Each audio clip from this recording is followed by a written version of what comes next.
여기 자기 얼굴 근육 하나까지 감시당하는 남자가 있습니다. 방 안에도, 거리에도, 심지어 잠든 순간에도 눈이 하나 붙어 있죠. 그 눈은 절대 깜빡이지 않아요. 생각조차 검열당하는 세상에서 한 남자가 몰래 일기를 쓰기 시작해요. 이건 사람의 머릿속마저 지배하려는 권력과 마지막까지 나로 남고 싶었던 한 사람의 이야기예요. 오늘의 책은 조지 오웰이 남긴 디스토피아 소설의 정점, 1984입니다. 때는 1984년.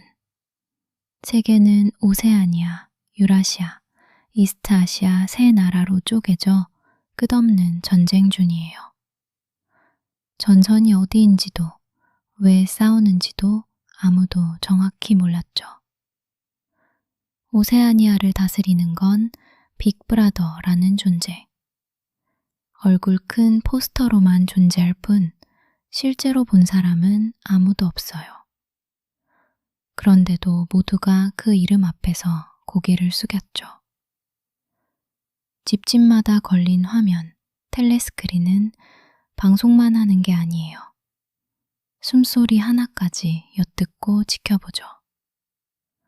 벽에는 이런 문구가 붙어 있어요. 빅브라더가 당신을 지켜보고 있다. 주인공 윈스턴 스미스는 진리부에서 이래요. 그가 하는 일은 과거의 기록을 당의 입맛대로 고쳐 쓰는 것. 어제의 진실이 오늘은 거짓이 되는 곳이었죠. 불편한 기록은 기억구멍이라는 관을 통해 태워 없애버려요. 그렇게 지워진 사람, 지워진 사건은 처음부터 없었던 게 되죠. 역사를 통째로 다시 쓰는 셈이에요. 당은 사람들에게 이중사고를 요구해요.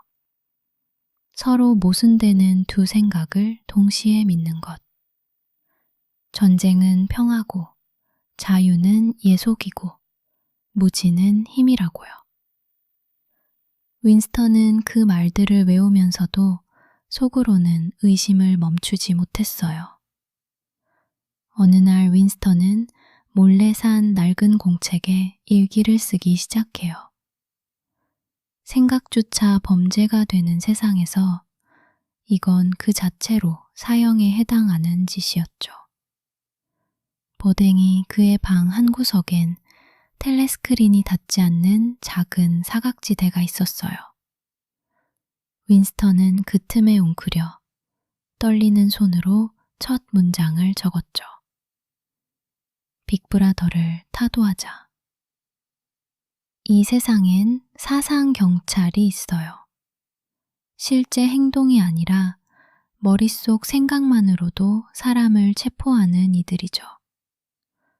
누가 감시자인지 아무도 몰라요. 옆집 사람일 수도, 자기 아이일 수도 있었어요. 그러던 중 진리부의 젊은 여직원 줄리아가 윈스턴에게 몰래 쪽지를 건네요. 당신을 사랑해요. 겉으론 냉담한 당원처럼 굴던 그녀의 숨겨진 얼굴이었죠. 둘은 도시를 벗어나 인적 없는 숲에서 처음 만나요. 텔레스크린도 사상경찰도 닿지 않는 곳. 거기서 윈스턴은 오랜만에 자기 자신으로 숨 쉴 수 있었어요. 줄리아에게 사랑은 그 자체로 저항이었어요. 당은 사람들의 감정마저 통제하려 했거든요. 둘이 나누는 입맞춤 하나가 체제를 향한 조용한 반역이었던 거죠.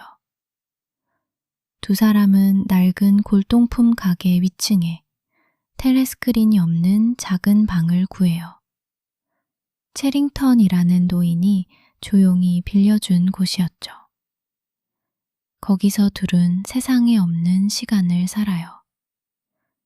그 방에서만큼은 두 사람은 그저 평범한 연인이었어요.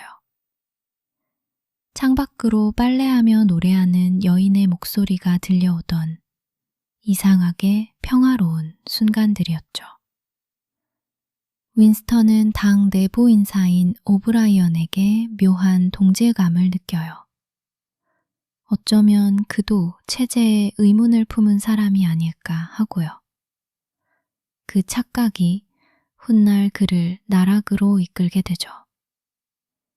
오브라이언은 윈스턴에게 반체제 지도자 골드스타인이 썼다는 금서를 건네줘요. 당의 지배 원리를 낱낱이 파헤친 책. 윈스턴과 줄리아는 그 방에서 몰래 책장을 넘기죠. 하지만 그 아늑한 방의 벽 뒤엔 처음부터 텔레스크린이 숨겨져 있었어요. 어느 날 문이 부서지고 사상경찰이 쏟아져 들어와요. 체링턴 씨조차 처음부터 사상경찰이었던 거죠. 윈스턴은 애정부라는 곳으로 끌려가요. 이름과 달리 그곳은 사람을 부수는 곳이었죠. 굶주림과 고문 속에서 윈스턴의 몸은 서서히 무너져 갔어요. 그런데 그를 신문하러 온 사람은 다름 아닌 오브라이언이었어요. 동지라 믿었던 그가 처음부터 윈스턴을 지켜보고 있던 사상경찰의 핵심이었던 거죠. 오브라이언은 손가락 4개를 펴 보이며 5개라고 말하라 강요해요. 윈스턴이 거부하자 고통을 가하며 이렇게 말하죠. 당이 5이라 하면 5인 거다. 진실조차 당이 정하는 세상이었어요. 윈스턴이 묻죠. 대체 왜 이렇게까지 하냐고. 오브라이언은 담담히 답해요. 권력은 수단이 아니다. 목적이다. 다른 무언가를 위해서가 아니라 지배 그 자체가 목적이라는 뜻이었어요. 고문은 몸이 아니라 정신을 노렸어요. 윈스턴이 진심으로 4시 5이라 믿게 만드는 것, 그게 목적이었죠. 오브라이언은 나직이 말해요. 우리는 어둠 속에서 만난다. 하지만 빛 속에서 우리는 다시 만날 것이다. 몸이 부서져도 윈스턴은 마음 한구석을 지켜요. 줄리아를 배신하지 않겠다는 다짐. 하지만 당은 사람마다 가장 두려워하는 걸 정확히 알고 있었죠. 결국 윈스턴은 101호실로 끌려가요. 그곳엔 이 세상에서 그가 가장 두려워하는 것이 기다리고 있었어요. 쥐가 된 우리였죠. 오브라이언이 말해요. 이게 너에게는 가장 견딜 수 없는 일이다. 쥐가 얼굴 가까이 다가오는 순간 윈스턴은 무너져요. 줄리아에게 해. 나 말고 줄리아에게. 그렇게 걔 지키려던 마지막 것마저 놓아버리고 말죠. 얼마 후 윈스턴은 풀려나요. 몸은 자유였지만 마음은 이미 완전히 다른 사람이 되어 있었죠. 저항의 흔적은 그 어디에도 남아있지 않았어요.